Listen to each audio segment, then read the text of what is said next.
Hello, hello, and welcome back to The Real Talk. The show where we talk about all things film and TV. As always, we're your hosts. I'm Callie. I'm Redmond. And you better stay tuned, because we have some amazing stuff coming up for you. Should we tell them? Yeah, I think we should. Up first, we have new to Netflix, where our correspondents Ingrid and Ryan dive deep into the recently added on Netflix and tell you what you do not want to miss in the next coming months. Then it's the part of the show where we talk about the people who have helped to influence and shape the film and TV industry. Next up, Then versus Now, where we take to the streets. And social media. Yes, and social media to find out whether the general public prefer remakes or originals. This is followed by Into the Spotlight, the part of the show where we investigate how streaming services like Netflix have revolutionised television and brought TV and films into the spotlight. Gosh, that was awful. And finally, in Real Talk fashion, we are celebrating the Oscars with our very own rewards. Yes, the real Oscars. Original. Yeah, real original. And of course we have the Real List, as usual, where we count down to our favourite films and TV this week. Speaking of, should we find out what the first on the list? I think we should. At number 5 on the list, we have the 1991 classic, Silence of the Lambs. It was directed by Jonathan Demme and it stars Anthony Hopkins as Hannibal Lecter and Jodie Foster as Clarice Starling. It's won many awards including Best Picture and Best Actor in a Leading Role. That's why it deserves number 5 on our list. I'm going to be honest with you, I have never watched Silence of the Lambs. I've never watched it either. Oh, Never. that's good then, that's good that I'm not the only Yeah, one. I'll look into it, we'll see how it is. But enough of that. It is now the part of the show where we talk about to our correspondents about what's coming to Netflix soon. It's new to Netflix. So, welcome Ingrid and Ryan to the studio. Hello, thanks guys. Hello. So tell us, what have we in our audience, what should we be looking forward to in the next coming months? Well, there's some fantastic things coming on Netflix. So the highlights at the minute, we've got the Patriot Act with Hassan Minhaj has been ongoing as well. That's been fantastic. Arrested Development comes back for a 5th season. Genuinely very excited about that. I've lost sleep. I am so excited. Kung Fu Hustle comes onto Netflix midway through this month. It's kind of a Kung Fu pantomime. And we've got the Santa Clarita Diet comes back as well this month too, which would be brilliant. But the ones I want to talk about are Scooby-Doo and Scooby-Doo 2, Monsters Unleashed. So both these films were released quite a few years ago in 2002 and 2004, new to Netflix now. It follows the Scooby Gang, Monsters Inc. as they investigate mysteries and solve the more eerie things that are going on there. But it also stars Sarah Michelle Gellar and Freddie Prinze Jr. The reason why that's interesting is because Sarah Michelle Gellar, fresh off Buffy the Vampire Slayer at the time the film was released, she plays Daphne, who in the cartoons was the kind of character who gets kidnapped all the time, the damsel in distress. So they recode that character, casting Sarah Michelle Gellar, and they do something wonderfully interesting with her there. So check that one out. And if you like mysteries, you're probably gonna love The Chilling Adventures of Sabrina. It's coming up with the 2nd season. The 1st season proved to be very, very exciting, very good. And this is you need to be aware, this is an obscure version of the traditional Sabrina the Teenage Witch comics. It also became the 90s TV show. It was very light-hearted and sweet, but this is dark, and we all loved it. Sabrina Spellman is currently being played by Shannon Kipman, and then the same thing is, this is a story about a half witch, half mortal individual, but she's living this secret life, so it's gonna be very exciting, and it's coming up on the 5th of April, so watch out. On a slightly lighter note, of course, we've got Brooklyn Nine-Nine coming back for a 5th season on Netflix. Possibly one of the funniest TV shows around at the minute, certainly one of the most interesting. We've got Cancelled in America. The fan community loved it so much, another network picked it up for a season 6 that's currently airing. So before season 6 finishes, check out season 5 on Netflix. So if you don't know what it is, it's a group of Brooklyn detectives in the NYPD, various assortment of characters. They investigate crimes. It's kind of like a sitcom based in the police department. It stars Andy Samberg, who is brilliant in it, along with Melissa Fumaro. Terry Crews is great in it, and Chelsea Perez is also fantastic. It's witty, it's humorous, it's very imaginative, it's really, really popular, so check that one out as well.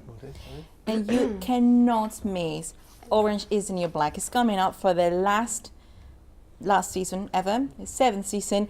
It's unfortunate because there is being so many stories within this. It is based on a true story. Piper Kerman was in prison 15 months, and in there she found all these stories about women, and these are true. But also the series is trying to tell about how is the justice system and how it's not working very well. So this is very entertaining. It is telling you all the things you need to know about it. Seasons 1 to 6 in Netflix available now. No release date yet. I'd love Orange is the New Black. The first few seasons were fantastic. Yes. One of my highlights is coming out today. Actually, it's The Afterlife. So it's written, directed, and stars Ricky Gervais. Obviously, we know him from The Office and Extras and Hollywood. He's a massive star. Brilliant, funny comedian. He plays Tony, whose life absolutely falls apart after the death of his wife, and he decides to punish the world by kind of doing whatever he wants to do. He doesn't really care about the consequences. I think many people will be thinking it's more comedy, but it looks to be a bit more dramatic as well. So it's going to tug on the heartstrings. Thanks to an Instagram poll, a whopping 71% of you guys out there are really looking forward to it as well. Well, those all sound amazing. Yes. I'll definitely be checking those out, and make sure you do. Thanks to Ingrid and Ryan for joining us. Thank you. We've also been talking to Instagram to find out what you guys are currently watching. And the most popular answers were Elite, Mindhunter, Umbrella Academy, and Haunting of Hill House. They all sound amazing. They're all coming out on Netflix now. So make sure you check out the shows and keep lookout for shows coming out soon. Now, here is number 4 on the real list. Enjoy. At number 4 on the list we have Brooklyn Nine-Nine. This stars Andy Samberg, Melissa Fumero and many more actors. It's had loads of directors over its 5-year span and has won 2 Golden Globe Awards, including one for Best TV Series. This is why it deserves number 4 on our list. I really enjoy Brooklyn Nine-Nine. Like, honestly, it's one of my favourite TV shows. I will tell you that now. I've never watched it. I've never have. There's something wrong with you. I'm sorry. Anyway. Not a lot of us have time to just sit in and watch Netflix. Some people have stuff to do. All right. Now, it's part of the show where we discuss the brilliant people who have influenced the film and TV industry with Ingrid and Ryan. This week, we are discussing the 3 Mexican directors who have been taking Hollywood by storm. Well, these icons are none other than the 3 amigos, Guillermo del Toro, Alfonso Cuarón, and Alejandro González Iñárritu. So tell us, what do they do within the industry? Is it just directing, or is there screenplays? Yeah. Script writing, I was meant to say. Well, they've all had a range of jobs, yes. They all kind of write their own materials. They've been producers and editors, but one thing they do have in common is that they're all Mexican directors and possibly the best directors in the world at the minute as well. What do you like about their works? Because they are quite unique, aren't they? They are very, very special. They are, no, indeed. So the 3 of them have in common that they're trying to raise up the minorities, coming from a country that is very, it was poor intellectually and economically. They're trying to raise people, and that's very nice because they're trying to live, nowadays they're trying to leave a little bit of commercial stuff, which is great. And they are very creative. They started with nothing, and they are all very creative. So when they have a budget such as in Hollywood, or Netflix on this occasion now, they have the opportunity to show off their creativity. So they talk about the monsters inside. That's perfect. In your opinion, who is the best? Do you have a favourite? Well, definitely without a shadow of a doubt, it's Guillermo del Toro. I love his work. His work is sublime. So he's a Mexican filmmaker, he's a director. He started off doing special effects and makeup as well, and he kind of migrated over into making his own films. His films are both English language and Spanish language. He does science fiction, he does horror, he does beautiful romance. His films are always hauntingly wonderful, but it always has a recurring theme in that he tends to explore war-torn areas, and there's always a monstrous male or patriarch who kind of dominates everybody else, and a young child, or particularly a young girl, has to overcome the oppression of the man in order to find herself. So my particular favourite of his is Pan's Labyrinth, and I can't recommend people watching that enough. It got 22 minutes of standing ovation where it aired at Cannes Film Festival quite a few years ago, and it is a sublime piece of work. I love his Shape of Water, by the way. Yeah. I have a soft spot for Cuarón, if I'm quite honest. Iñárritu has beautiful works. He gave Leonardo DiCaprio his first Oscar, so The Revenant has to be watched. Also beautiful from Iñárritu, beautiful. But Cuarón, if you have the chance to go on Netflix, watch Roma and hear Roma, it will be fantastic. Also Gravity. Well, thank you for that. That was very interesting. It's very inspiring as well. As always. Indeed, but it's that time again. Yes, you guessed it. Here's number 3 on the real list. At number 3 on our list, we have End of the F***ing World, directed by Jonathan Entwistle, and it stars Jessica Barden, Alex Lawther and Steve Oram. It's won many awards, including a BAFTA and a Best Drama Series. That's why it's number 3 on our list. So, I've never even heard of that. Like, Have you not? No. It is so good. I watched the whole season in one night. oh, Don't know how I God. did it, but it is worth the watch, I promise you. But I do have a question for you. Okay. Remakes or originals? I do prefer originals, but there have been some really good remakes, I'll admit. There have been. In my experience, originals have always been the Yeah. best. So, Should I say? yeah, right. Should we both say it? We'll both say it. Yeah. Run Run VT. Do you like films? I do like films, yes. Do you prefer originals or remakes? I prefer remakes over originals. And do you have a favourite remake? Blade Runner 2049. Any reason why? I felt like the new angles and more upgraded technology that they have now made it better than the original, because you had lots more colour and vibrance, which was like a big deal from the first Blade Runner, as well as the new camera techniques that we've developed, and post-production is a lot more of a cinematic experience than the first one. Awesome, thank you very much. Do you like films? Yeah, Do you prefer remakes or originals? originals. Do you have a favourite? It. Any reason why? Because it was good, better. Do you like film? I love film. Do you have an opinion on originals versus remakes? I think generally the original is better because a lot of the time remakes are just cash grabs based on the title, but I think there are examples of good remakes. Like a bad remake that's just for the title would be the Total Recall from like 2009. That's a really bad film. But a good remake would be the 1983 Scarface. That's a remake of the Howard Hawks film, and the 1983 one is actually, I would say, a superior film. And do you have a favourite remake? Probably Scarface. It's just, I think it's a really good update to the idea, brings it to a new generation, a new decade really well. Just brilliant film all round. I love films. I think they're an important part of our culture. Do you prefer remakes or originals? I think it depends on the production. There are productions that are the original's better, but I think there are ones that the remake is far superior. Can you give us an example? So there's a remake that I preferred over the original is David Fincher's The Girl with the Dragon Tattoo. Why did you like I think his visual style of filmmaking is something that I've always been attracted to, and that's no different with The Girl with the Dragon Tattoo.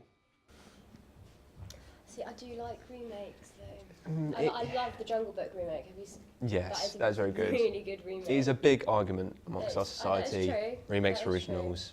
We'll never That know. is- Yeah. We also run a poll on Instagram to find out 63% of you guys are excited to see the new Lion King remake. That's got Beyonce in it, hasn't it? That's the one. She plays Nala. Yeah. I'm still not sure about it. I'm not. It's got Beyonce in it. We also ran a poll on Twitter asking people whether they preferred remakes or originals. The results were surprising and showed a 50-50 split.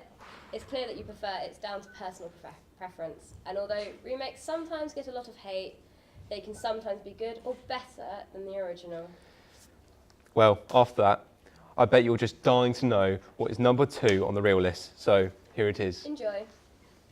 At number 2 on our list, we have Black Mirror. It contains a highly talented cast and it was written by Charlie Brooker, with many directors. It's won 6 Emmys, including an outstanding TV movie. That's why it should be on number 2 on our list. Have you not watched it? No, I've seen a lot of it. I've just never thought to watch it. They do mess with your head.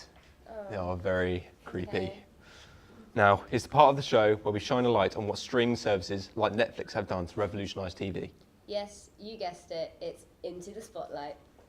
Run VT.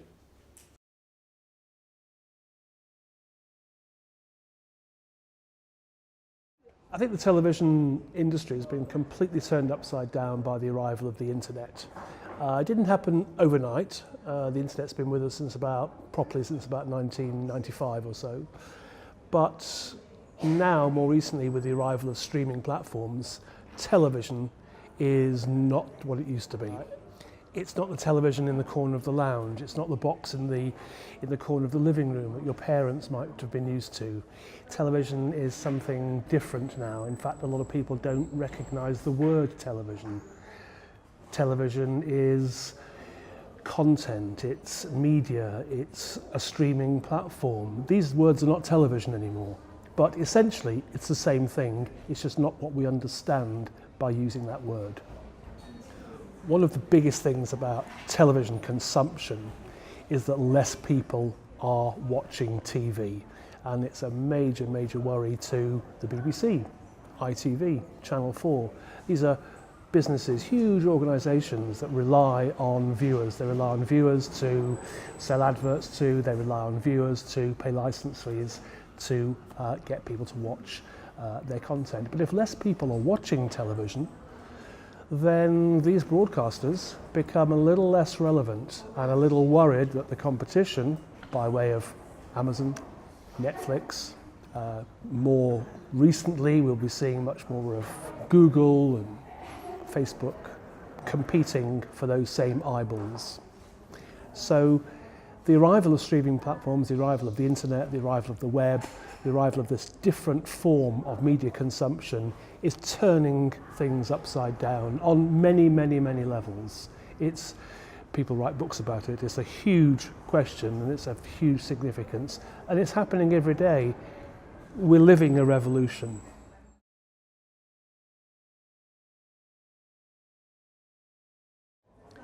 Given that most people can watch television, BBC, ITV, Channel 4, on demand on streaming platforms without a licence, without it costing them anything, then the BBC is in a real pickle, because if people stop paying the licence, they don't get the money to make the programmes. And the BBC has responded in a number of ways. When the BBC first noticed that people weren't watching television on television, they did a number of things. The first thing was to move one of their channels devoted to young people online. They took it off broadcast, scheduled TV, and they put it as a website. And that was great. It's been very, very successful. And in fact, often some programmes become so popular online on BBC Three that they then migrate back onto television. And it's become quite a nice thing.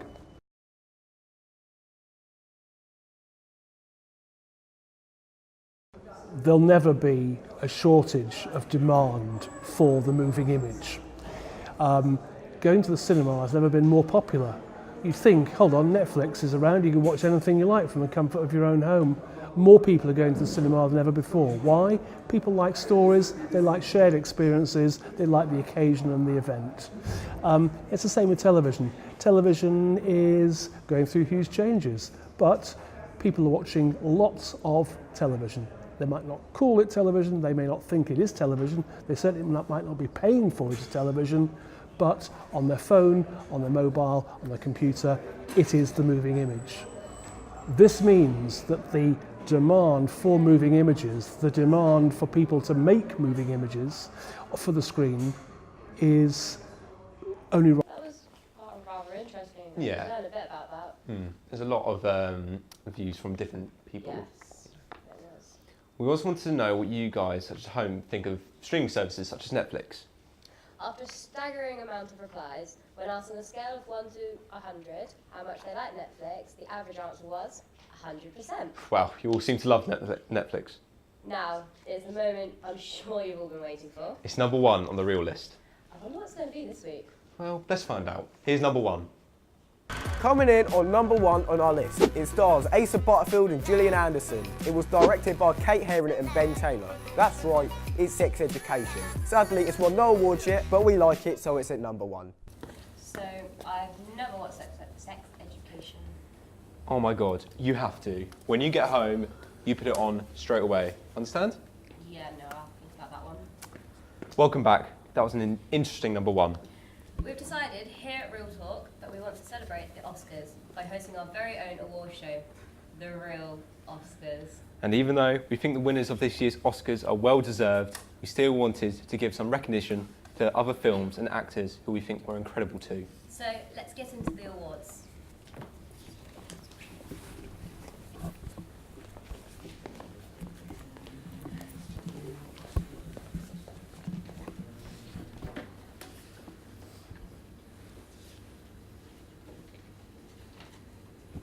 The first award of the real Oscars is for the Best Picture, and we are awarding it to The Black Klansman, the comedy based on the incredible true story of Ben Stillworth.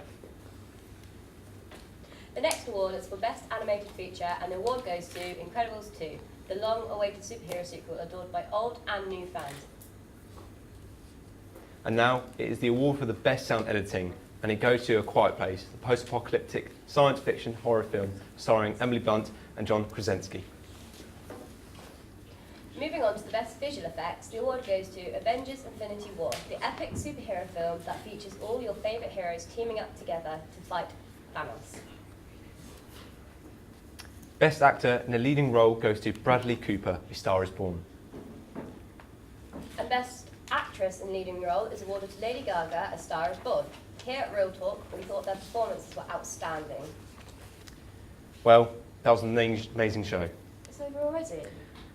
I'm afraid so. Time flies when you're having fun. Very true. So thank you all for tuning in. Yes, also a huge thank you to our guests, Ingrid and Ryan, and of course our correspondents out in the world. Thanks to the crew also, and also you, our lovely audience, for tuning in. We hope that you enjoyed our show, and from everyone here at Real Talk, have a good rest of the week. Until next time, goodbye.